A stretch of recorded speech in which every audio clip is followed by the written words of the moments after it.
అనేటటువంటి మాట కూటమిలో ఉన్నటువంటి నేతలంతా అంటా ఉన్నారు. అయితే దీనికి నరేంద్ర మోదీ గారు అంటే ఇంకొక 2 రోజుల్లో ఆయన ఆంధ్రప్రదేశ్ రాష్ట్రానికి వచ్చి అదేవిధంగా ఇప్పుడు అమరావతికి పునఃశంకుస్థాపన చేయబోతా ఉన్నారు.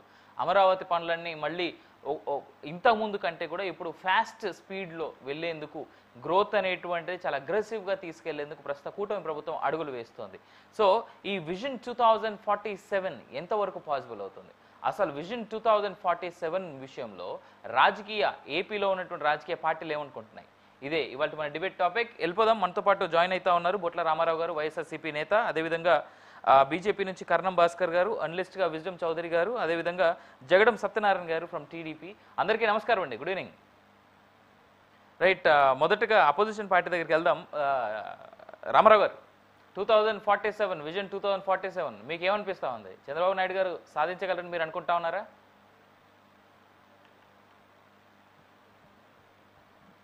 నమస్కారం అండి. ఇక్కడ చంద్రబాబు నాయుడు గారు ఇది కొత్త కాదండి. విజన్ అనే పేరుతోటి ఇప్పటికే 3-4 దఫాలుగా ఆయన పేర్కొన్న అంశాలను మనం ఒకసారి కనుక మనం అలా కూడా జ్ఞాపకం చేసుకుంటే 1998 సంవత్సరంలో విజన్ 2020 అని చెప్పి ఆ రోజు మాట్లాడాడు. ఒక 337 పేజీలతోటి ఒక డాక్యుమెంటరీ మెకిన్సీ అనే అమెరికా సంస్థతోటి రూపొందింపజేసి దాన్ని ఖర్చు చేసి రకరకాల అంశాలు పొందుపరిచారు అందులో కూడా. సరే, ఈ యొక్క కోవలో మనం చూసుకుంటాం అంటే ఇప్పుడు మళ్ళీ విజన్ 2047 అంటే అట్లా కూడా ఇది కూడా కాపీ అనమాట. ఇప్పుడు అంతకుముందు సన్ రైజ్ కంట్రీ అని ఇప్పుడు ఎట్లా కూడా కేంద్ర ప్రభుత్వం ఏదైతే జాతీయవాదులందరూ కూడా 2047కి 100 years ఇండిపెండెన్స్ డే కంప్లీట్ అవుతుంది కదండి, దాన్ని దృష్టిలో పెట్టుకొని అన్నారు. లేకుంటే ఏం తెలియదండి. ఇక్కడ వీళ్ళకి ఇంటర్నల్ టార్గెట్ ఏంటంటే విజన్ 2020 అంటే ఆ రోజుకి చంద్రబాబు నాయుడు గారి కోరిక ఏంటంటే ఆ రోజుకి లోకేష్ గారిని ముఖ్యమంత్రి చేసుకోవాలి. 2047 అంటే వాళ్ళ మనవడు దేవాంశ్ ఏమైనా ముఖ్యమంత్రి చేసుకోవాలని ఇంటర్నల్ గా ఏమన్నా ఉందని ఒక అనుమానం. అట్లాగే ఇప్పుడు 2047లో P4 అని తీసుకొచ్చారు కదండి, ప్రభుత్వ ప్రైవేట్ భాగస్వామ్యంతో అందరూ కూడా మార్గదర్శి బంగారు కుటుంబం అని చెప్పి ఇవన్నీ కూడా ఇండైరెక్ట్ గా రామారావు గారు మన్నించాలి, నేను ఆదిలోనే మిమ్మల్ని ఆపుతున్నాను కానీ 2047 కల్లా దేవాంశ్ ఏజ్ ఎంతవరకు రావచ్చు అంటారు సార్? వాళ్ళ ఆలోచన ఏదనండి, ఎవరి టార్గెట్ వాళ్ళది. ఇప్పుడు మన పిల్లలు ఉంటారు, 600కు 600 మార్కులు సాధించాలి, లేకుంటే టార్గెట్స్ ఉంటాయి కదా 10th క్లాస్ లో కానీ ఇంటర్మీడియట్ లో కానీ. అదే విధంగా వాళ్ళకు కూడా ఏంటిది, ఈ వ్యవస్థలో మేమే ఉండాలి ముఖ్యమంత్రిగా. ఇప్పుడు చంద్రబాబు నాయుడు గారి పార్టీలో సీనియర్ లేరు, ఆయనే మరలా 4.0 అనకపోతే ఇంకొకరికి వచ్చేది ఎవరు. అంశం ఏంటంటే వాళ్ళ కుటుంబ పాలన అనేది కొనసాగాలనేటువంటిది ఇంటర్నల్ గా ఉంది. అందుకే కదండి లోకేష్ గారు ఎక్కడో ఫారిన్ లో చదివించాడు, తీసుకొచ్చి ఇక్కడ మళ్ళా ఎమ్మెల్సీని చేసి పంచాయతీరాజ్ ఐటీ మంత్రి చేశారు, మళ్ళీ ఇప్పుడు కూడా మంత్రిని చేశారు.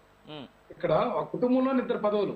అట్లాగే పవన్ కళ్యాణ్ గారిని కూడా చూసాం, ఆయన ఉప ముఖ్యమంత్రి అయ్యి అసలు నేను కుటుంబ పాలనకు వ్యతిరేకం అని చెప్పి స్పీచ్లు ఇచ్చి తర్వాత నాగబాబు గారిని ఎమ్మెల్సీ తీసుకొచ్చారు, మంత్రి కూడా అవుతారంటున్నారు. ఇట్లా ఈ కూటమి నేతలు అందరూ కూడా చెప్పేది ఒకటి, ఇంటర్నల్ గా ఒకటి ఎజెండా పెట్టుకొని ఇంటర్నల్ గా ఒక టార్గెట్ పెట్టుకొని ముందుకు పోతున్నటువంటి పరిస్థితి ఉంది. అదేమంటే మళ్ళీ ఎన్డీఏ సూత్రం ఏంటి, బీజేపీ యొక్క వారసత్వ రాజకీయాలకు మేము వ్యతిరేకం అంటారు. మరి ఎన్డీఏలో ఉన్నటువంటి ఈ పార్టీల్లో మాత్రం వారసత్వ రాజకీయాలు జరుగుతూ ఉంటాయి. ఇదంతా మనం చూస్తా ఉన్నాం, అబాస్పాలు అనమాట. వీళ్ళు చెప్పేదానికి ఆచరణలో పూర్తి వ్యత్యాసం ఉందనేది మాత్రం వాస్తవం అండి. అట్లాగే 2047 కూడా లక్ష్యాలు నిర్దేశించి ఒక ట్రాష్ అనమాట, ప్రజలను ఆ వైపుగా మభ్యపెట్టాలి. ఎందుకు అసలు మీరు ఇచ్చినటువంటి హామీలు ఏవి? మేము సంపద సృష్టిస్తామని చెప్పారు, ఏ మాత్రం సంపద సృష్టించడానికి ప్రణాళికలు వేశారు, అడుగులు వేశారని నేను ప్రశ్నిస్తున్నా ఈ కూటమి ప్రభుత్వం ఆంధ్రప్రదేశ్ లో. అట్లాగే మీరు డబుల్ ఇంజిన్ సర్కార్ అంటున్నారు, కేంద్రంలో రాష్ట్రంలో మా ఎన్డీఏ ప్రభుత్వం ఉందని. మరి డబుల్ ఇంజిన్ సర్కార్ వల్ల ఎవరికి ప్రయోజనం అండి? 1,10,000 కోట్ల లోటు అప్పుతోటి సూపర్ 6 హామీలని కనీసం 2 కూడా ఫుల్ఫిల్ చేయకుండా బడ్జెట్ ప్రవేశపెట్టినటువంటి రాష్ట్ర ప్రభుత్వం, అట్లా కేంద్ర ప్రభుత్వం నుంచి ఏ మాత్రం కూడా ఆంధ్రప్రదేశ్ కి సరైన సహాయ సహకారాలు అమరావతి రాజధాని విషయంలో కానీ, పోలవరం కానీ, లేకుంటే ఆంధ్రప్రదేశ్ ఏదైతే నూతనంగా ఏర్పడినటువంటి ఈ రాష్ట్రానికి సంబంధించినటువంటి సహకారం అందించే దాంట్లో ఈ డబుల్ ఇంజిన్ సర్కార్ ఏమైంది అనేది కూడా ప్రశ్నించుకోవాలి. ఎన్ని కూడా మాటల గారడీ తప్పితే ఏదైతే అభూత కల్పనతోటి ప్రజలను ఏదో ఒకటి ఒక మ్యానిపులేట్ చేయాలని ఒక రకమైనటువంటి విధానంతో నడుపుకుంటూ తమ కాలం గడిపి తమ ఆస్తులను పెంపొందించుకునేదానికి, తమ ఆస్తులను కాపాడుకునేదానికి రైట్ రైట్ వీళ్ళకున్నటువంటి శ్రద్ధ రైట్ రాష్ట్రం మీద కానీ ప్రజల మీద కానీ ఏమాత్రం లేదండి. రైట్ మీరు చెప్పిన మాటలకి కౌంటర్ గా విందాం ఒకసారి టీడీపీ వాళ్ళు ఏం మాట్లాడతారో కూడా ఒకసారి విందాం. సత్యనారాయణ గారు నమస్కారం. నమస్కారం సార్. సత్యనారాయణ గారు విన్నారు వైసీపీ నేత ఇప్పుడు ఏం చెప్తున్నారు? మీరంతా ఏదో కేవలం మాటలు గారెడు తప్ప అక్కడ నిజంగా చేసేటువంటి పనులు మాకైతే ఏం కనబట్టలేదు. 2020 అన్నారు, ఇప్పుడు 2047 అంటే దేవాంశుని సీఎంని అంటే వాళ్ళ లెక్కల ప్రకారం వాళ్ళు సీఎంగా దేవాంశుని చూడాలని అనుకుంటున్నారేమో, మరి తెలీదు. సో మీరేమనుకుంటున్నారు అసలు ఏంటి 2047 మీ ప్లానింగ్ ఏంటి? దేవాంశుని సీఎంగా చూడాలనే వాళ్ళ ఆలోచన, వాళ్ళ కర్మ, మనం చెప్పలేము. మేము ఆలోచించలేదండి, మాకు కాదు కర్మ, మీ కర్మ. మీకు కర్మ బట్టి 3 తరాలు మోయాలని మీరు కర్మ పెట్టుకున్నారు కాబట్టి మీరు మాట్లాడుతున్నారు, అది మీ కర్మ. మార్చలేరు మీరు రాతను. మీరు మాట్లాడిన ప్రతిదానికి నేను కౌంటర్ చెప్తాను, మీరు ఒకసారి ఆగండి. కౌంటర్ కాదు, కర్మ అనేది కరెక్ట్ కాదండి, it is wrong word. Intention ఏంటనే చెప్పాము, దాని వివరణ ఇవ్వండి, అంతేగాని మా కర్మ ఏంటి? మీ దరిద్రం, ఈ రాష్ట్రానికి మీరు దరిద్రం కర్మలాగా మీరు శకులాగా పట్టారు. శివన్ అంటున్నారు. చంద్రబాబు నాయుడు ఇప్పుడు ఈ దేశంలో, ఈ రాష్ట్రంలో రూలింగ్ చేసుకుంటూ వెళ్తున్నటువంటి వ్యక్తి చంద్రబాబు నాయుడు గారు. మీరు 11 సీట్లు అయిపోయిన తర్వాత కూడా ఈ కబుర్లు ఇంకా సొల్లు కబుర్లు అలా చెప్పుకుంటూ వస్తుంటే ప్రజలు చూస్తారు తమ్ముడు, మనం అలా మాట్లాడకూడదు. లోకేష్ గారు పెర్ఫార్మెన్స్ మనం చూస్తున్నాం, మంత్రివర్గంలో న్యాయం చేసుకుంటూ కోఆర్డినేట్ చేసుకుంటూ. దేనికండి అవసరం ఏంటి? లోకేష్ నాయకత్వం ఎందుకంటే సీనియర్ లేరా? చంద్రబాబు కంటే తెలివితేటలు లేరా ఏంటి పార్టీలు? నేను అది మాట్లాడింది వారసత్వ రాజకీయం గురించి మాట్లాడాను.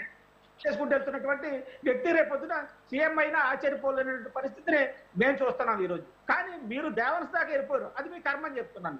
సరే, ఆంధ్రులు గర్వించేలా కూటమి ప్రభుత్వం సహకారంతో మోడీ గారిని రేపొద్దున పునఃప్రారంభం అంటే ఈ విధ్వంసం నుంచి, వైసీపీ పాలన విధ్వంసం నుంచి మరి అధిగమిస్తూ రేపు భవిష్యత్ తరాలకు రాజధాని అవసరం. రాజధాని యొక్క ముఖ్య ఉద్దేశం ఏంటి? ఈ రాష్ట్రానికి దేశంలో పార్లమెంట్ రాజధాని గుర్తించిన అమరావతిని 3 రాజధానుల తతంగంతో ఈ రోజు వరకు కూడా డ్రామాలు ఆడుకుంటూ వచ్చినటువంటి జగన్మోహన్ రెడ్డి గారు మరి రేపొద్దున వాళ్ళ కూతుర్ని కానీ సీఎం తీసుకురావడం కోసం ఇటువంటి డ్రామాలు తెర మీదకి తీసుకొచ్చారని చెప్పేసి మేము విమర్శిస్తే ఎలా ఉంటుందో ఒకసారి ఆలోచించండి. డిబేట్ నిర్వహిస్తున్నటువంటి మీరు, ఎందుకంటే ఇవి ఎప్పుడు కూడా అబద్ధాలు చెప్పుకుంటూ వచ్చి ఆ స్థాయికి వెళ్ళిపోయింది. ఈరోజు చంద్రబాబు నాయుడు ఎక్కడే కూడా ఏ రోజు కూడా అబద్ధం చెప్పలేదు. 22-20 అన్నారు, విజన్ 20 అన్నారు, ఆ విధంగా చేసుకుంటూ వచ్చారు. ఈ రోజు అధికారంలోకి వచ్చాం, రేపు పార్టీ 7కి ఆ విధంగా తీసుకెళ్తూ విజన్ పార్టీ 7 తయారు చేసుకున్నాం, ఆ విధంగా వెళ్తున్నారు. ఎందుకంటే ఊహించుకోకుండా లేకపోతే స్వప్నం కలగకుండా ఏది మనం నిర్వహించుకోలేము. ఆ విధంగా చంద్రబాబు నాయుడు గారు భవిష్యత్ తరాలకు అందించే రాజధాని గురించి ఇంత మల్లగుల్లాలు పడిపోతున్నటువంటి వైసీపీ చెప్పారండి వాళ్ళ స్టాండర్డ్ ఏంటో. ఇంకా 3 రాజధానులు రేపొద్దున ఎలక్షన్స్ వస్తారాల్లో దమ్ముంటే చెప్పానండి. వైసీపీ నేత జగన్మోహన్ రెడ్డి చెప్పానండి, ఈయన కాదు.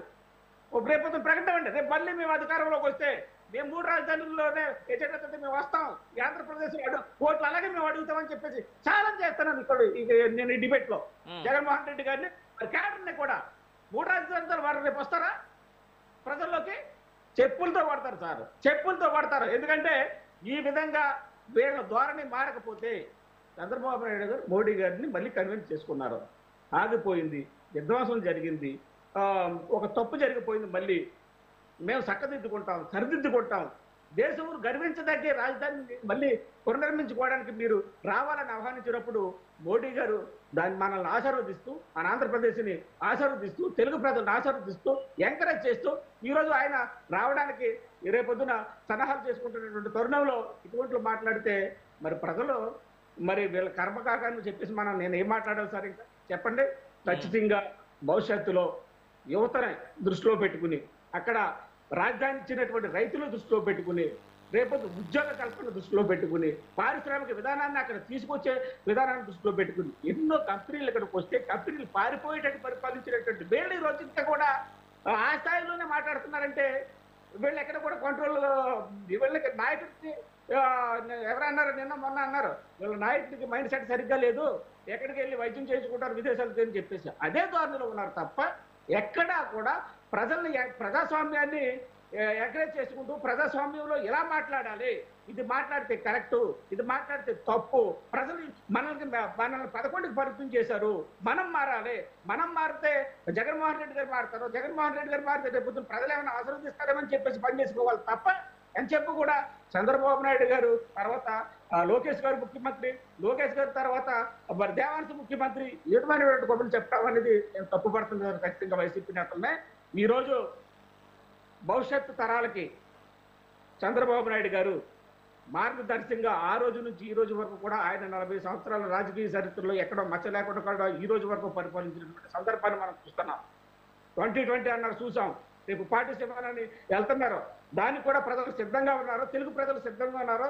రాజధాని రాష్ట్రానికి రాజధాని మళ్ళీ పునఃప్రారంభించుకుని అమరావతి రాజధాని ముందుకెళ్తున్నటువంటి తరుణంలో మళ్ళీ గుర్తు చేస్తున్నాం సార్, ఈ జగన్మోహన్ రెడ్డి కానీ వీళ్ళ క్యాడర్ కానీ 3 రాజధాని గురించి మాట్లాడగలరా? ఈ రోజు ఒక రాజధాని అంశం గురించి మాట్లాడతారో చెప్పమనండి వైసీపీ నేతల్ని. Right will come back to again sir. ఒకసారి మనం అడుగుదాం వైసీపీ నేతల్ని, బట్ ఆయన అడిగే కంటే ముందు ఒకసారి నేను కర్ణం భాస్కర్ గారి దగ్గరికి వెళ్తా. భాస్కర్ గారు, ఏంటి విజన్ 2047కి బీజేపీ పార్టీ ఏ విధంగా సన్నద్ధం అవుతుంది? ఇప్పుడు మోడీ గారు రాక లాస్ట్ టైం ఆయన ఏపీకి వచ్చినప్పుడు ఏదైతే అమరావతి ప్రారంభోత్సవానికి వచ్చారో ఆనాడు వస్తూ కుండ నిండా గంగాజలం పట్టుకొచ్చారు ఆయన. ఈసారి ఏం పట్టుకొస్తారు? 1,00,000 కోట్లు సార్, 1,00,000 కోట్లు 1,00,000 కోట్లు శంకుస్థాపన చేస్తారు సార్. మొదటగా మీకు డిబేట్లో పార్టిసిపేట్ చేస్తున్న పెద్దలందరికీ నమస్కారం సార్. ఒకటి 2047 వికసిత్ భారత్ లక్ష్యం మోడీ గారి లక్ష్యం. దాన్ని చంద్రబాబు నాయుడు గారు కూడా ఆంధ్రప్రదేశ్ కూడా వికసిత ఆంధ్రప్రదేశ్గా చేయాలని ఆయన కూడా కలలుగా ఉంటున్నారు. మంచిదే, సంతోషం. అయితే వారు వైసీపీ ప్రతినిధి గారు మాట్లాడుతూ నాకు అర్థం కావడం లేదు. అంటే డిబేట్కి వచ్చేటప్పుడు మనం కొన్ని నిజాలు, కొన్ని వాస్తవాలు, ఏదైనా అబద్ధాలు మేము మాట్లాడితే వాటిని కౌంటర్ చేయడానికి సహజం. అది మామూలుగా డిబేట్కి నేను ఎప్పటి నుంచి డిబేట్కి పోతుంటాను కాబట్టి నాకు తెలిసినంతవరకు వారు ఎత్తుకోవడమే అమరావతి ఏం చేయడం లేదు, పోలవరం ఏం చేయట్లేదు. బాబు ఒక్కసారి మీరు ఆలోచించండి, పోలవరం పోయిన ప్రభుత్వంలో ఏం జరిగిందని ఆయన, తర్వాత అమరావతి ఏం జరిగిందని. అమరావతి రైతులు 30,000 ఎకరాలు ఇచ్చిన రైతులు అల్లో రామచంద్రాన్ని చచ్చి కొట్టుకున్నారు కదా మీ దెబ్బకి. మళ్ళీ మీరు అమరావతి గురించి రాష్ట్ర అభివృద్ధి గురించి మాట్లాడితే ఎవరైనా నమ్మరా? చెప్పండి. అమరావతి ఏం జరగట్లేదు, పోలవరం ఏం జరగట్లేదా? రాష్ట్రంలో వారికి తెలుసో తెలీదో రైల్వే ప్రాజెక్టులు, కేవలం రైల్వే ప్రాజెక్టులు 30,000 కోట్ల ప్రాజెక్టులు జరుగుతున్నాయి సార్. వాళ్ళకి ఆయనకి ఇన్ఫర్మేషన్ కోసం చెప్తున్నాను. తర్వాత ఎన్హెచ్లు, నేషనల్ హైవే ప్రాజెక్టులు 68,000 కోట్లతోటి టెండర్లు అయ్యి ప్రపోజల్స్ పంపించి పనులు జరుగుతున్నాయి సార్. వారికి మరి ఏమీ జరగడం లేదని వారు మాట్లాడుతున్నారంటే ఇంకా ఏమనుకోవాలో నాకైతే నిజంగా నవ్వు వస్తుంది. అసలు పోయిన ప్రభుత్వంలో మీరు అప్పులు చేసి వచ్చిన డబ్బుల్ని, వచ్చిన ట్యాక్సుల్ని ప్రజలకు పంచి తద్వారా మీరు ఓట్లు సంపాదించుకోవడం కోసం ప్రయత్నం చేశారు తప్ప ఒక్క ప్రాజెక్ట్ అని తీసుకొచ్చారా? మీరు ఒక్క ప్రాజెక్ట్ అని గ్రౌండ్ చేశారా? మీరు ఎట్ట మాట్లాడతారని నాకు అర్థం కాదు. డిబేట్కి వచ్చి అంటే వినేవాళ్ళు పిచ్చేవాళ్ళ, లేకుంటే కూర్చున్నా మేము పిచ్చేవాళ్ళమా, లేకుంటే ఏమనుకుంటారు మీరు? ఏదైనా వాస్తవాలు మాట్లాడండి. మా దగ్గర తప్పు లేదని జరుగుతుంటే ఇది తప్పు అని చెప్పండి. ఇది కరెక్ట్గా ఉంటుంది. రెండోది, మోడీ గారు రేపు వచ్చేటప్పుడు మీరు అడిగారు సరే గంగాజలం తీసుకొచ్చారు, అది సంతోషం. పోయినసారి గంగాజలం యొక్క పవిత్రత తెలియని వాళ్ళు పోయినసారి కూడా చంద్రబాబు నాయుడు గారు కూడా నేను ఇప్పుడు ఆ మాట కూడా ప్రస్తాపన చేయాలి. చంద్రబాబు నాయుడు మాట్లాడాడు ఈ మట్టి నీళ్ళు ఇచ్చారని. వారికి ఆ మట్టి విలువ, ఆ నీళ్ళ విలువ తెలిస్తే ఆ రోజు ఆ రకంగా మాట్లాడాడు. దాని యొక్క పర్యవసానం ఏం జరిగిందో వారికి అర్థమైంది. 23 సీట్లకు పరిమితం చేశారు జనం. అయితే ఆ తర్వాత వచ్చిన ఆయన ఈయనేదో రాష్ట్రాన్ని ఉద్ధరిస్తాడనే ఉద్దేశంతో ఆయనకి 151 సీట్లతోటి ప్రభుత్వం ఇచ్చారు. ఏం జరిగింది? 11 సీట్లు పరిమితం చేశారు. మీరు ఇంకా ఎందుకు సార్ మాట్లాడతారు? ప్రతినిధి, ఆ వైసీపీ ప్రతినిధి గారు వాస్తవాలు మాట్లాడండి.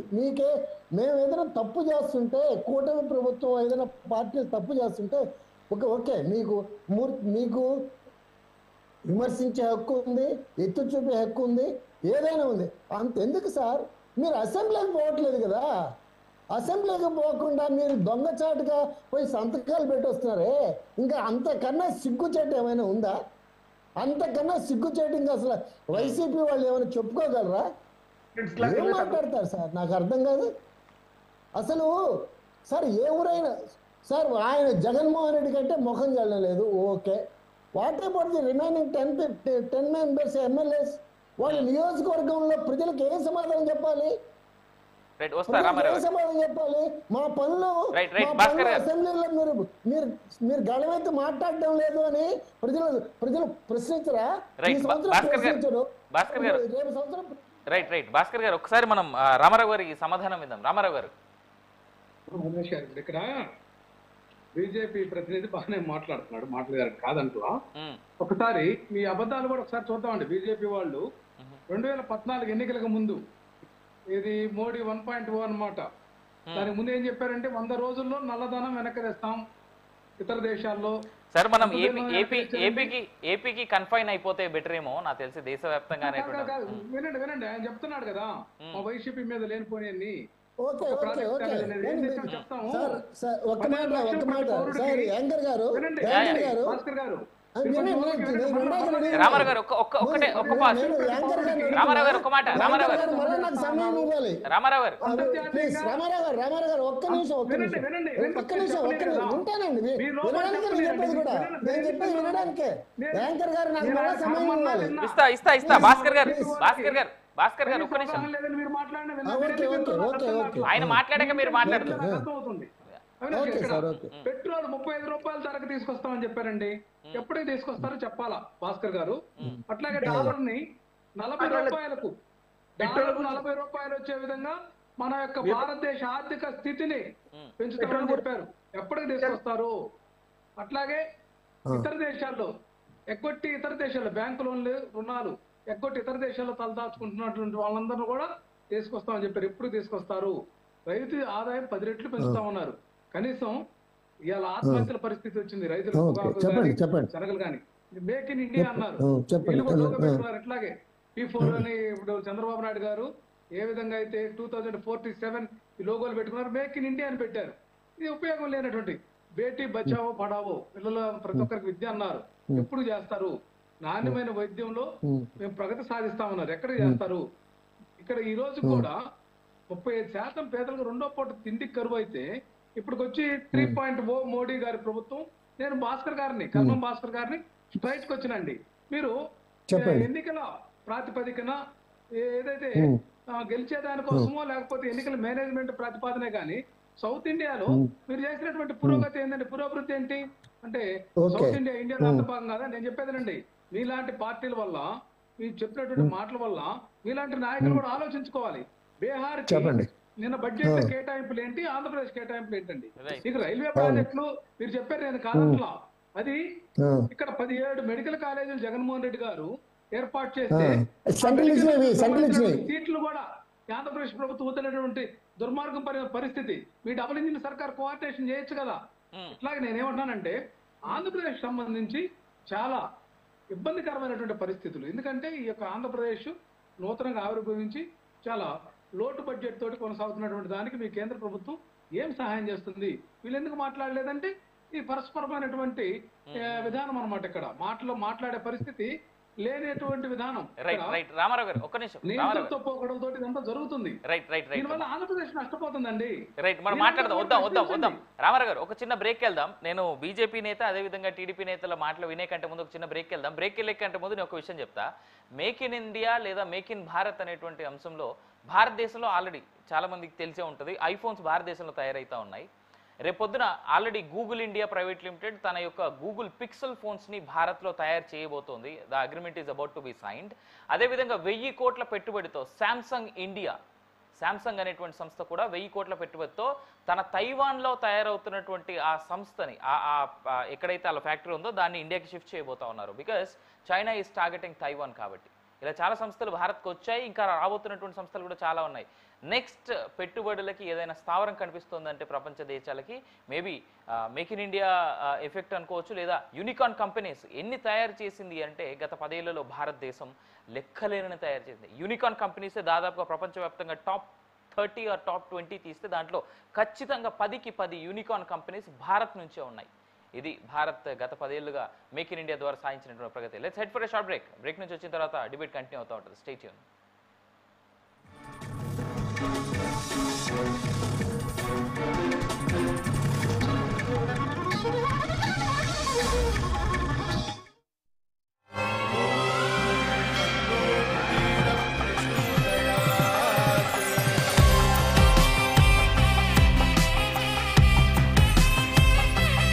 ఈ అక్షయ తృతీయకు నా హృదయపూర్వక ఆఫర్. మీ లలిత వారి ఇప్పటికే ఉన్న తక్కువ తరుగులో 1 కాదు ఇంకా 2%, 3% తక్కువ. వజ్రాభరణాలు క్యారెట్కు 6,000 తక్కువ. మార్కెట్లోని అన్ని ఆఫర్లను మీ లలితా జ్యువెలరీ ధరలతో కంపేర్ చేయండి. మన VVIT university, absolute discipline, absolute education. Master minds, the pride of India. Inter, MPC, BiPC, MEC, CEC చదివిన విద్యార్థులకు సిఏ మరియు సిఎంఏ ఫౌండేషన్ కొరకు నూతన బ్యాచ్లు ప్రారంభం. మన VVIT university, absolute discipline, absolute education. Master minds commerce చదవాలనుకునే 10th ఇంటర్ విద్యార్థుల తొలి ఎంపిక. ఎంపీసీ, బైపీసీ విద్యార్థులకు ఒక వరం CA, CMA courses. CA, CMA చదివే విద్యార్థుల్లో 40% మంది ఎంపీసీ, బైపీసీ విద్యార్థులే. Master minds. మన VVIT university, absolute discipline, absolute education. Master minds, the pride of India. గత 6 సంవత్సరాలలో సిఏ, సిఎంఏ ఫలితాలలో 12 ఆల్ ఇండియా ఫస్ట్ ర్యాంకులు. Master minds, the pride of India. మన VVIT university, absolute discipline, absolute education.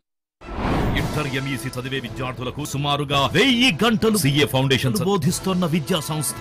ఇతర విద్యా సంస్థల్లో చదివే విద్యార్థులను అడిగిన తరువాతే మాస్టర్ మైండ్స్ లో చేరండి. మన VVIT university, absolute discipline, absolute education. Master minds, the pride of India. Commerce విద్యా చరిత్రలో కని విని ఎరుగని ఫలితాలు కేవలం 6 నెలల్లో. సిఏ, సిఎంఏ కోర్సుల్లో 3 ఆల్ ఇండియా ఫస్ట్ ర్యాంకులు సాధించిన ఏకైక సంస్థ master minds, the pride of India. మన VVIT university, absolute discipline, absolute education. Intermediate CEC విద్యార్థులకు సిఈసితో పాటు సిఎంఏ ఫౌండేషన్ బోధించే విద్యా సంస్థ మాస్టర్ మైండ్స్. సుమారు 600 గంటల పాటు సిఎంఏ ఫౌండేషన్ బోధన. Master minds. మన VVIT university, absolute discipline, absolute education. Inter, MEC చదివే విద్యార్థులకు సుమారుగా 1000 గంటలు సిఏ ఫౌండేషన్ బోధిస్తున్న విద్యా సంస్థ. ఇతర విద్యా సంస్థల్లో చదివే విద్యార్థులను అడిగిన తరువాతే మాస్టర్ మైండ్స్ లో చేరండి.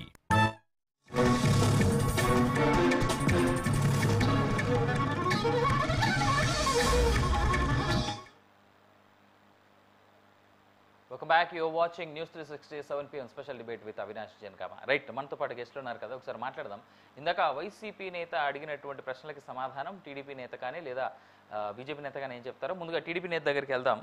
సత్యనారాయణ గారు చాలా క్లియర్గా అడుగుతా ఉన్నారు.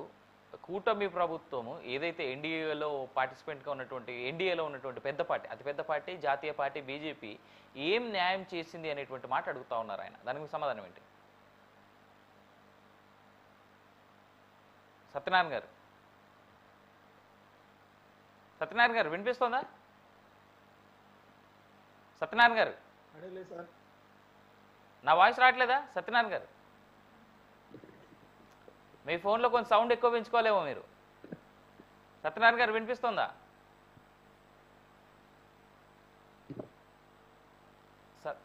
సత్యనారాయణ గారు, రామారావు గారు మీకు వినిపిస్తోందా నా వాయిస్? రామారావు గారు మీరు మీకు వినిపిస్తుంది. నాకు తెలిసి సత్యనారాయణ గారి సైడే చిన్న ఇష్యూ ఉన్నట్టుంది. సత్యనారాయణ గారు ఒకసారి డిస్కనెక్ట్ చేసి మళ్ళీ కనెక్ట్ చేయండి, నాకు తెలిసి అప్పుడు మీకు వాయిస్ క్లారిటీ ఉంటుందేమో. రైట్. రామారావు గారు, అయితే నేను అంటే ఎవరి పక్షాన నేను మాట్లాడకూడదు కాబట్టి, కాకపోతే కొన్ని సమాధానాలు చెప్పేందుకు నేను అర్హునని భావిస్తా కాబట్టి చెప్తున్నాను. అంటే ఒక మీడియా ప్రతినిధిగా ప్రజా గొంతుగా వినపడాల్సినటువంటి బాధ్యత ఉంది కాబట్టి. మీరు అన్నారు భారతదేశం నుంచి. సత్యనారాయణ గారు ఇప్పుడు వినిపిస్తుందా? Okay okay sir. Absolute. Right Satyanarayana గారు మాట్లాడండి. ఇప్పుడు ఇందాక వైసీపీ నేత మధ్యలో మళ్ళీ మాట్లాడుతూ అబద్ధాలనే కంటిన్యూ చేస్తున్నటువంటి క్రమాన్ని నేను గుర్తు చేస్తూ నేను మళ్ళీ చెప్తున్నాను సార్. ఆ రోజు రాజధాని అమరావతి అని చెప్పి ఇంత పెద్ద భూసేకరణ కూలింగ్ లో చేయడం అనేది భారతదేశ కూడా ఆంధ్రప్రదేశ్ జరిగింది. జగన్మోహన్ రెడ్డి గారు 33,000 ఎకరాలు మనకు అవసరం కూడా సాక్షిగా, అసెంబ్లీ సాక్షిగా, దేవాలయం లాంటి తెలుగు ప్రజల దేవాలయం లాంటి అసెంబ్లీ సాక్షిగా జగన్మోహన్ రెడ్డి గారు ఆ రోజు ఒప్పుకొని అధికారంలోకి వచ్చిన తర్వాత 3 రాజధానుల భోగతాన్ని పైకి తీసుకొచ్చి దాన్ని ఈ రోజు ఆయన ఏమి మాట్లాడే పరిస్థితుల్లో ఉన్న తగ్గితే గుర్తెరగాలి. నిన్నే చంద్రబాబు నాయుడు గారు ఆయన పుట్టినరోజులు విదేశాలకు వెళ్ళినప్పటికీ కూడా ఢిల్లీ వెళ్ళి ఆ వయసులో 75 సంవత్సరాలు వచ్చేసినప్పటికి కూడా ఆ వయసులో ఢిల్లీ వచ్చి, ఢిల్లీ నుంచి మళ్ళీ ఒంగోలు వచ్చి, ఒంగోలు నుంచి మళ్ళీ అదేంటి వైజాగ్ వచ్చి, వైజాగ్లో మీటింగ్స్ అడ్రస్ చేస్తూ ఒక మాట చెప్పారు ఆయన. ఐటీ రాజధానిగా ఐటీని ఇక్కడ అభివృద్ధి చేస్తాం వైజాగ్లో. ఇది అభివృద్ధి చెందుతున్నటువంటి సిటీ. దీనికి అన్ని విధాలా కూడా ఇక్కడ రేపొద్దున ఇక్కడ కూడా కొంత యువతకి ఉద్యోగ కల్పన చేసే అవకాశాలని కూటమి ప్రభుత్వం దృష్టిలో పెట్టుకుని పనిచేస్తుంది. రేపు మోడీ గారు రాబోతున్నారు. అమరావతి పనులను పునఃప్రారంభించడానికి ఆయన మళ్ళీ వచ్చి పనుల్ని పునరుద్ధరణతో పనిచేయడానికి మనందరం కూడా సిద్ధంగా ఉండాలి అని చెప్పేసి క్యాడర్కి, నాయకులకి ఆయన సమీకరణ పెట్టుకుని పిలుపునిచ్చినటువంటి సందర్భాన్ని కూడా మీకు గుర్తు చేస్తూ, చంద్రబాబు నాయుడు గారిని మనం ఎవరు కూడా ఏ రోజు కూడా ఇంత కూడా తప్పు పట్టడానికి మనం సరిపోవు. ఆయన పరిపాలనా విధానాన్ని మనం మెచ్చుకోవాలి.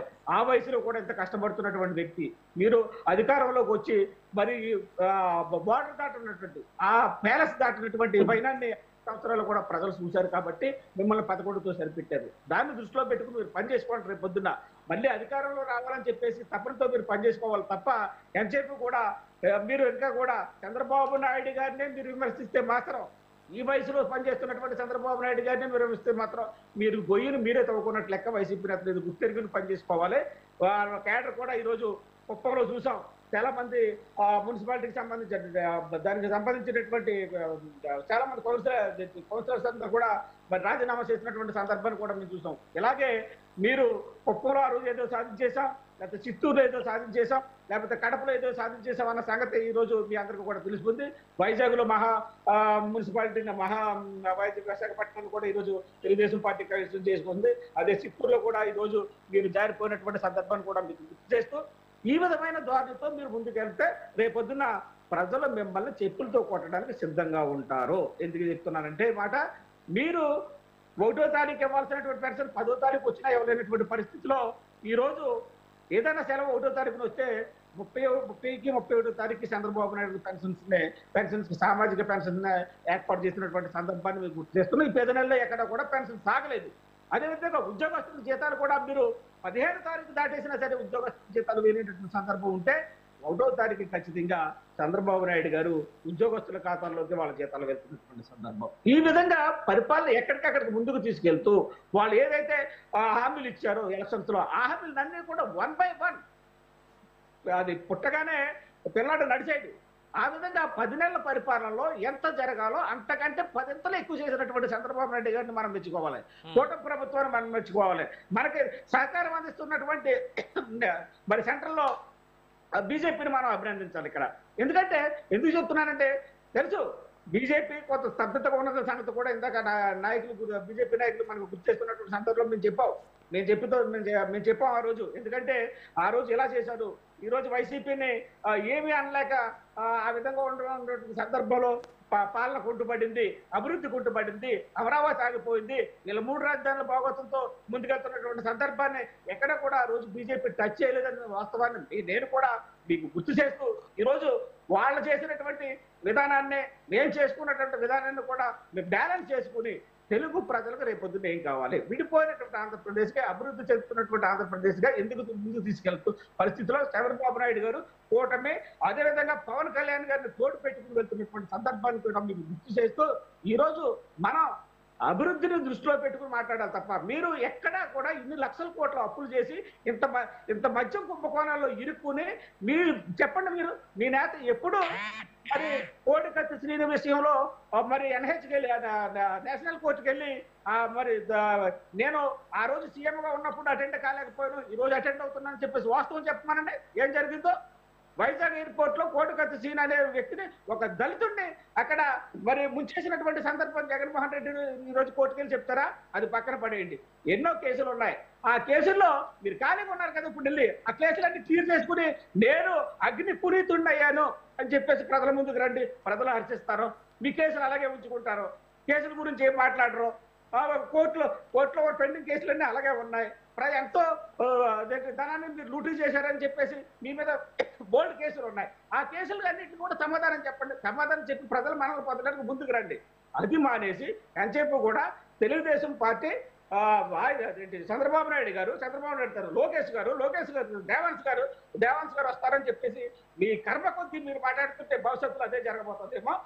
తటాస్తు దేవతలను ఉంటారు, ఖచ్చితంగా ఆశీర్వదిస్తారని చెప్పేసి తెలుగుదేశం పార్టీ మరి ఈ విధంగా మాట్లాడడం వైసీపీ నేతలు ఎప్పటికైనా మానుకుని ప్రజల యొక్క మన్నలు పడడానికి 11 సీట్ల నుంచి ఏ విధంగా అధిగమించడానికో వాళ్ళు ప్రయాణం చేసుకోవాలి తప్ప కూటమి ప్రభుత్వంలో చంద్రబాబు నాయుడు గారు ఖచ్చితంగా పార్టీ 7 వరకు కూడా ఖచ్చితంగా ఈ కలయికైతే ఏదో ఉందో, ఈ కూటమి కలయిక ఏదో ముందుకు వెళ్ళడానికి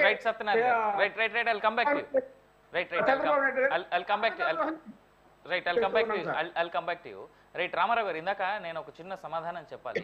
make in India are make in Bharat అనేటువంటి విజన్ నిజంగా వాస్తవానికి చాలా వరకు సక్సెస్ అయింది. ఎందుకంటే ఇవాళ ప్రపంచ దేశాలతో పోటీ పడుతూ ఇండియన్ ఎకానమీ పరిగెడుతుంది. ఎంతలా పరిగెడుతుందంటే 4th లార్జెస్ట్ ఎకనామిస్ట్గా భారతదేశం కొన్ని రోజుల్లో జపాన్ని క్రాస్ చేసి నిలబడబోయేటువంటి సత్తాకు వచ్చింది. భారతదేశ రిజర్వ్స్ ఇవాళ $800+ బిలియన్ కి చేరుకుంది. మన భారత్లో ఉన్నటువంటి గోల్డ్ మారకాన్ని మనం చూసుకోవచ్చు. అదేవిధంగా యూనికార్న్ కంపెనీస్ అంటే స్టార్టప్లుగా మొదలయ్యి ఇవాళ యూనికార్న్ స్థాయికి ఎదిగినటువంటి సంస్థలు భారత్ నిర్మించినంతగా, గత 10 ఏళ్లలో భారత్ నిర్మించినంతగా ఇప్పటివరకు ఏ దేశంలో ఉన్నటువంటి స్టార్టప్స్ కూడా అన్ని నిర్మించలేకపోయాయి, అంత స్థాయిని సాధించలేకపోయాయి. భారత్లో దాదాపుగా నెలకి ఒక 10 నుంచి 20 కొత్త స్టార్టప్లు మొదలవుతా ఉన్నాయి. ఏదో ఒక మూల, ఏదో ఒక చిన్నది startup India, make in India అనేటువంటి ఉద్దేశాన. సో అదే కాదు, మీరు అడిగారు ప్రపంచ దేశాల్లో దాక్కున్నటువంటి కుబేర్ల సంగతి ఏంటి అని. స్లోగా వాళ్ళు కూడా ఏరేస్తున్నారు. నేను ఎవరి పక్షాన మాట్లాడట్లేదు. ఎందుకు ఈ మాట నేను చాలా క్లియర్గా చెప్పగలనంటే, రీసెంట్గా నీరవ్ మోదీ ఫాదర్ ఒక దేశంలో, I forgot that countries name, ఆయన ట్రీట్మెంట్ కోసం హాస్పిటల్కి వెళ్తే ఆ దేశం యొక్క ప్రతినిధులతో మాట్లాడి అతన్ని భారత్కి రిటర్న్ పంపించండి అనేటువంటి ఆ వజ్రాల స్కామ్ ఏదైతే జరిగిందో అతన్ని కూడా తిరిగి భారతదేశానికి రప్పించేటువంటి ప్రయత్నంలో ఖచ్చితంగా ఈ ప్రభుత్వం ఉంది. దాంట్లో వీళ్ళు సక్సెస్ అవుతా ఉన్నారు. సో రైట్, మనతో పాటు నేను మళ్ళీ మాట్లాడే అవకాశం ఇస్తాను రామారావు గారు, just give me a minute. మనతో పాటు విజ్డమ్ చౌదరి గారు జాయిన్ అవుతా ఉన్నారు. సో చౌదరి గారు, good evening, welcome to 7 PM debate. Right Chowdary గారు, ఒక మాట, వికసిత్ ఆంధ్రప్రదేశ్ 2047 చంద్రబాబు నాయుడు గారు ఏదైతే పెట్టుకున్నారో దానిపైన మీ అభిప్రాయం ఏంటి? అంటే ఇప్పుడు ఒకటేంటంటేనండి, ఇక్కడ వికసిత భారత్ అనే దాంట్లో ప్రోగ్రామ్ లో భాగంగానే దాంట్లోనే ఆంధ్రప్రదేశ్ వికాసం కోసం ప్రధానంగా చంద్రబాబు నాయుడు గారి కాన్సన్ట్రేషన్ ఉంటుంది. ఏదైతే 14-19 మధ్య కాలంలో మొదలుపెట్టి 19-24 మధ్యలో ఏలైతే అమరావతి తీసుకుందా, ఇంకా రాష్ట్రం అనేక ప్రాంతాల్లో సెంట్రల్ ఇన్స్టిట్యూషన్స్ కానీ ఇవన్నీ ఎస్టాబ్లిష్ అయిన తర్వాత వాటిని ముందుకు తీసుకెళ్లడంలో జగన్మోహన్ రెడ్డి గారి ప్రభుత్వం ఫెయిల్ అయిందనేది ప్రజలందరికీ తెలుసు. ఇంకా అమరావతి కాకుండా పక్కనున్న మనకి ఎయిమ్స్ తీసుకోండి, all India institute of medical sciences కి వాళ్ళకి నీళ్లు ఇవ్వకుండా, దానికి కావాల్సిన ఫెసిలిటీస్ ఇవ్వకుండా జగన్మోహన్ రెడ్డి గారి ప్రభుత్వం చేసినటువంటి మరి ఇబ్బందులు ఈవేళ అన్ని అధిగమించి ఎయిమ్స్ ని ఫుల్ బడ్జెట్ గా డెవలప్ చేస్తా ఉన్నారు. అదేవిధంగా ఏదైతే 19లో ఆగిపోయిన బిల్డింగ్స్ మళ్ళా అవి ఫర్దర్ కన్స్ట్రక్షన్ కి ముందుకెళ్తా ఉన్నాయి. ఇప్పుడు ఒకటేంటంటేనండి, ఏదైతే ఆ బిల్డింగ్స్ 2021లో కంప్లీట్ అయ్యి ఉంటే ఆంధ్రప్రదేశ్లో ఆదాయ వనరుల్లో ఇప్పుడు ఎవరికైతే గవర్నమెంట్ ఇప్పుడు జడ్జీల దగ్గర నుంచి ఐఏఎస్ ఆఫీసర్లు, ఐపీఎస్ ఆఫీసర్లు, ఎంప్లాయీస్కి వాళ్ళకి ఆ భవనాలు కట్టి అందులో అకామిడేషన్ ఇచ్చినట్టయితే ఆ హెచ్ఆర్ఏ డబ్బంతా కూడా ప్రభుత్వానికి మిగిలేదు. అంతేకాకుండా అది ఇచ్చినందుకు గాను వాళ్ళకి కొంత అంటే స్టాండర్డ్ డిడక్షన్ అని చెప్పి కొంత అమౌంట్ కూడా వాళ్ళ నుంచి కట్ చేసి free accommodation, rent free accommodation ఇవ్వడం జరుగుతుంది అనమాట. సో ఆ రకంగా మరి అదే విధంగా ప్రభుత్వ ఆఫీసులు ఆ బిల్డింగ్లు కంప్లీట్ అయి ఉంటే ఇవాళైతే ఏదైతే అద్దె భవనాల్లో హెడ్ ఆఫ్ ది డిపార్ట్మెంట్స్ కానీ డిస్ట్రిక్ట్ ఆఫీసులు కానీ కొనసాగుతా ఉన్నాయో ఆ అన్నిటి మీద పెట్టే అద్దె ఖర్చు ప్రభుత్వానికి మిగిలేదు. అంతేకాకుండా ఎప్పుడైతే అక్కడ ఎస్టాబ్లిష్ అయ్యి అక్కడ టౌన్షిప్ డెవలప్ అయిందో అక్కడ ఏదైతే కావాల్సినటువంటి వస్తువులు కిరాణా దగ్గర నుంచి అన్ని కూడా పర్చేజ్ చేయడం మూలంగా దాని మీద మరి ఆంధ్రప్రదేశ్కి ఈ ట్యాక్సెస్ కూడా పెరగడం జరిగి ఆదాయం పెరిగే అవకాశం వచ్చి ఉండేది. సో ఇవన్నీ కూడా అది కంప్లీట్ చేయకపోవడం మూలంగా నష్టం చేయడమే కాకుండా మరి దాని మీద ఎంతో డబ్బు ఇన్వెస్ట్ చేశాం. దాని మీద వీళ్ళు లోన్లు తీసుకొచ్చినట్టయితే ఇన్వెస్ట్ చేసిన డబ్బుకి అప్పులు కడతా ఉన్నారు తప్ప జగన్మోహన్ రెడ్డి గారు ప్రభుత్వంలో అప్పులకు వడ్డీలు కడతా ఉన్నారు తప్ప మరి దాన్ని నిరర్థకంగా తయారు చేయడం జరిగింది. డిజన్వెస్ట్మెంట్ కింద చేయటం మూలంగా ఆంధ్రప్రదేశ్ రాష్ట్రం నష్టపోయింది. అంతేకాకుండా ఐఐటీల దగ్గర నుంచి మరి ఎన్ఐటీలు కానీ ఏదైతే బిల్డింగ్స్ పూర్తిగా ఫుల్ ఫ్లెడ్జ్డ్గా డెవలప్మెంట్ చేయడంలో కూడా దాదాపు ప్రతి జిల్లాలో కూడా కేంద్ర సంస్థలు అనేకటువంటి విద్యా సంస్థలు కానీ లేకపోతే ఇండస్ట్రియల్ ఎస్టాబ్లిష్మెంట్స్ కానీ అనేకం వచ్చినాయి. దాన్ని ముందుకు తీసుకెళ్లడంలో జగన్మోహన్ రెడ్డి గారి ప్రభుత్వం ఫెయిల్ అయింది. ముఖ్యంగా ఏంటంటే ఏదైతే మోడీ గారు ప్రారంభించింది మరి క్యాపిటల్ సిటీ ఫర్దర్ ఆగిపోయింది కాబట్టి మళ్ళీ ఆయన ద్వారానే మళ్ళా కొనసాగింపుకి మరి ఏదైతే కూటమి ప్రభుత్వం దిశగా మరి భాజపా తర్వాత జనసేన, టీడీపీ ఉమ్మడిగానే దాన్ని ముందుకు తీసుకెళ్తామనే ఒక ఇండికేషన్ ఇవ్వటానికి మరి చంద్రబాబు నాయుడు గారు మోడీ గారు తీసుకురావడమే కాకుండా సెంట్రల్ ఫండ్స్ డివల్యూషన్ కింద కేంద్ర ప్రభుత్వం నుంచి ఫండ్స్ తీసుకురావడానికి కూడా చాలా ఉపయోగపడుతుంది. సరే గతంలో మరి చేయలేదా అంటే గతంలో కొన్ని మిస్అండర్స్టాండింగ్ రావడం మనం చూసాం, దాని పరిణామాలు కూడా మనం చూసాం. కాబట్టి అటువంటి మిస్అండర్స్టాండింగ్స్ లేకుండా కలిసిపోవాలనేది మరి చంద్రబాబు నాయుడు గారిలో స్పష్టంగా కనబడుతుంది. ఆయనలోనే కాకుండా మరి భారతీయ జనతా పార్టీ, జనసేన ముగ్గురు కూటమిలో కూడా అది స్పష్టంగా కనబడతా ఉంది. కాబట్టి ఆ దిశగా ముందుకెళ్ళినట్టయితే రాష్ట్ర ప్రగతి కనబడుతుంది. ఇప్పటికే ఈ 5 ఏళ్లలో 19-24 మధ్యలో అప్పులు చేశారు తప్ప అభివృద్ధి అనేది కనీసం రోడ్లు కాదు కదా, ఏ రకమైనటువంటి మరి డెవలప్మెంట్ కనపడకపోగా ఈ డబ్బులు కనుక మళ్ళీ మనం ఉత్పాదక రంగంలో పెట్టినట్టయితే దాంతో రిటర్న్స్ వస్తాయి. దాని మూలంగా ఏంటంటే రాష్ట్ర ఆదాయం పెరుగుతుంది. అంతే తప్ప పప్పు బెల్లాలు పంచిపెట్టడం మూలంగా అప్పులు చేసి అది ఖర్చు అయిపోతుంది తప్ప మళ్ళీ దాని మూలంగా ఏ రకమైనటువంటి పునరుత్పత్తి ఉండదు. కాబట్టి అది రాష్ట్రానికి నష్టం చేకూర్చుతుంది తప్ప అభివృద్ధి పథం ముందుకెళ్ళడం జరుగుతుంది. ఆ దిశగా వెళ్ళాలని మనం ఆశించాలి. దాన్ని ఇప్పుడు మోడీ గారు వచ్చిన తర్వాత, ఎందుకంటే ఈ ప్రభుత్వం ఏర్పడి ఇంకా సంవత్సరం కూడా కాలేదు, 10 నెలలు కావస్తుంది. మళ్ళీ ఇప్పుడు దాన్ని ముందు ఇంతవరకు కూడా ఈ 10 నెలల్లో కేంద్ర ప్రభుత్వం నుంచి అనేక రకాలుగా ఫండ్స్ తీసుకురావడం మనం స్పష్టంగా చూస్తా ఉన్నాం. కాబట్టి అది చూసి కూడా దాన్ని విమర్శిస్తే మనం తప్పు చేసిన వాళ్ళు అవుతాం, ఆంధ్రప్రదేశ్ రాష్ట్రానికి అన్యాయం చేసిన వాళ్ళు అవుతాం. కాబట్టి దాన్ని ముందుకు తీసుకెళ్లాల్సిందిగా అప్పుడు ప్రతిపక్ష పార్టీ కూడా సహకరిస్తే బాగుంటుంది.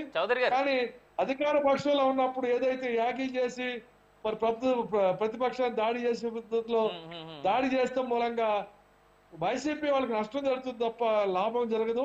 అదే విధంగా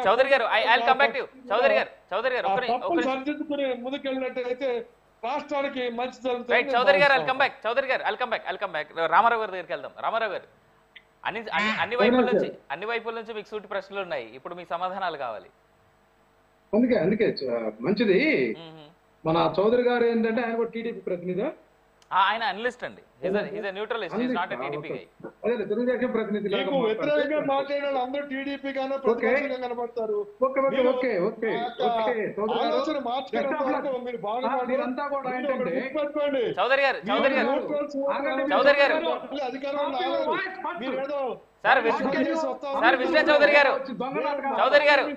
ఒక్క నిమిషం.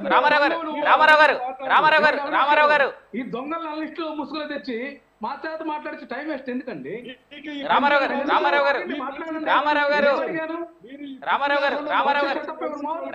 మీరు మీ పదాన్ని వెనక్కి తీసుకోవాలి. రామారావు గారు చౌదరి గారు ఒక్క నిమిషం. వెనక్కి తీసుకోను. రామారావు గారు రాంగ్ స్టేట్మెంట్. చౌదరి గారు ఎప్పుడు చాలా న్యూట్రల్ గా మాట్లాడారు. I'm sorry to say this.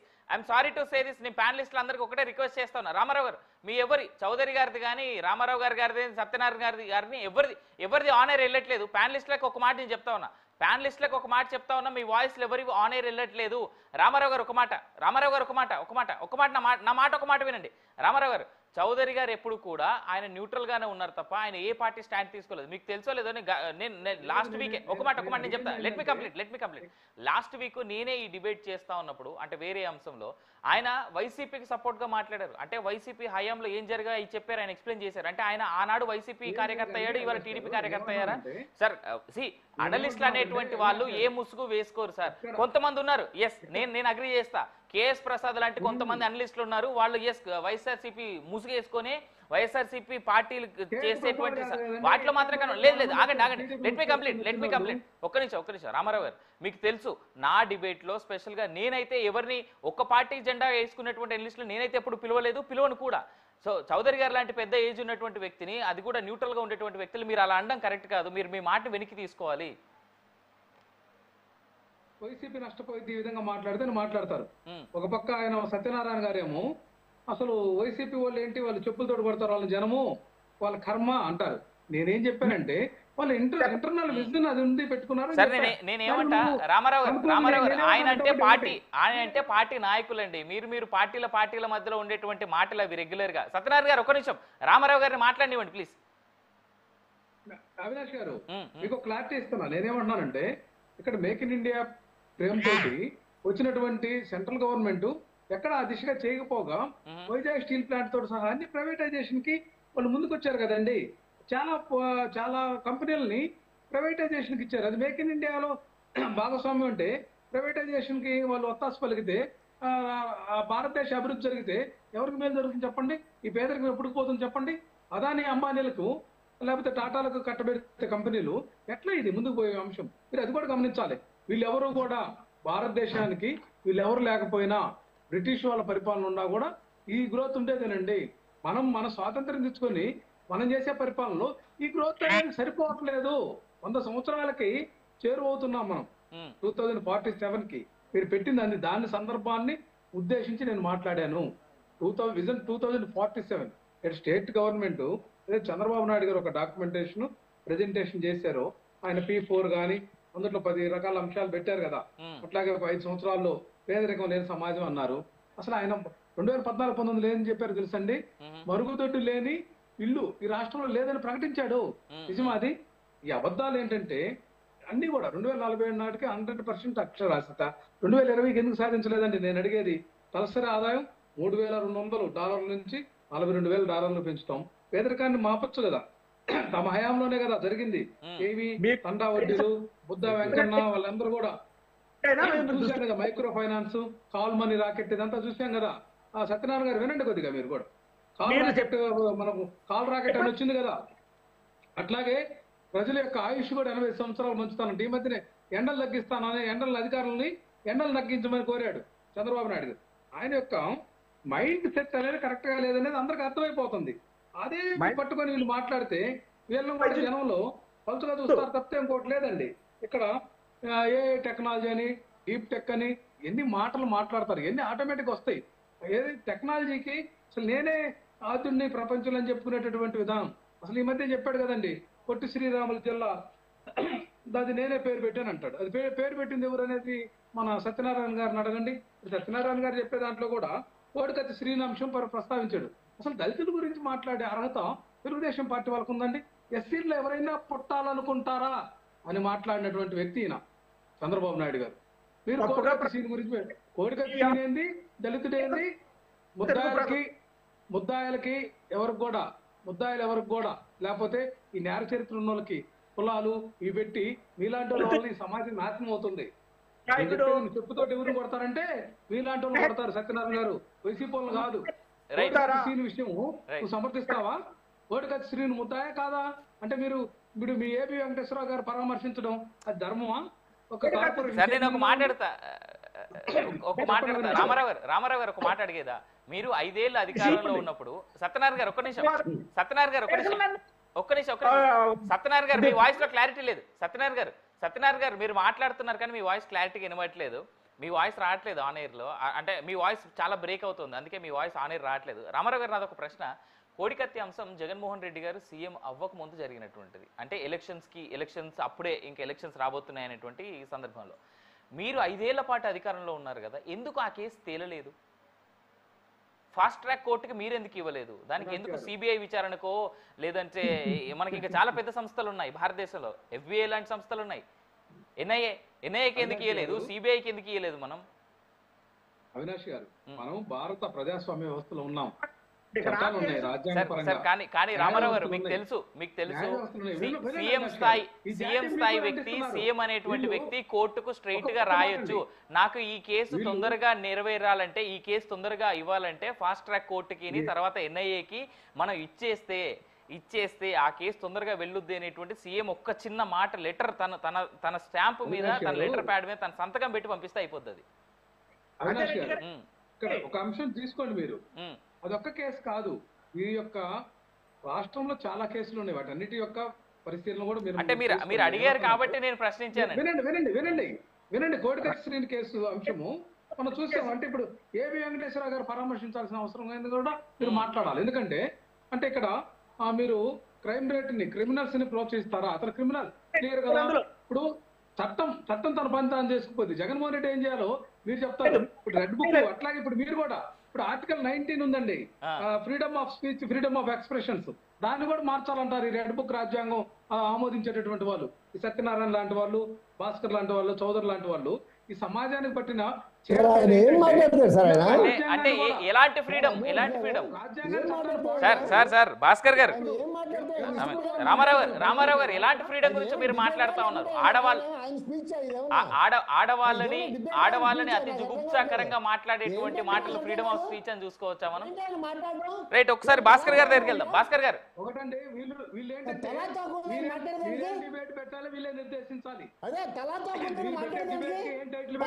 Sir Ramarao గారు ఒక్క నిమిషం ప్యానలిస్టులందరికీ ఒక్క నిమిషం. భాస్కర్ గారు రామారావు గారు ఒక మాట మనము ఆంధ్రప్రదేశ్ రాష్ట్ర డెవలప్మెంట్ కోసం పెట్టుకున్నటువంటి డిబేట్ ఇది.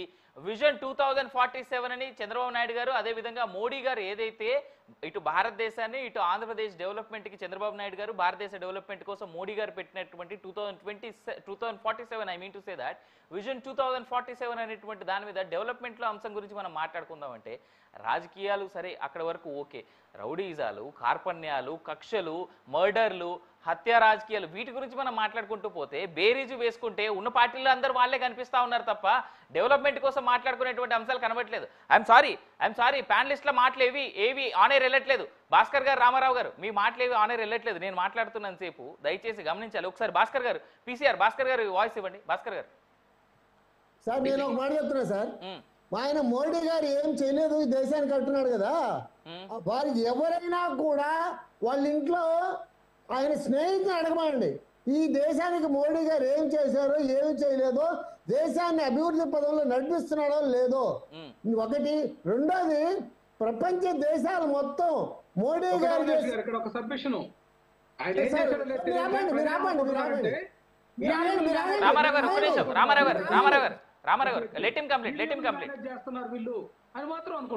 ఇది క్లారిటీ అండి. మేనేజ్ చేసేది జగన్మోహన్ రెడ్డి బాబు. మేనేజ్ చేసి జగన్మోహన్ రెడ్డి కోడికత్తి శ్రీను కోడికత్తి కేసు మేనేజ్ చేసి జగన్మోహన్ రెడ్డి అవి సుబ్రహ్మణ్యాన్ని డ్రైవర్ చంపి ఇంటికి పార్సిల్ చేసింది మీ ఎమ్మెల్సీ. సిగ్గు లేకుండా మళ్ళీ మాట్లాడతారు మీరు.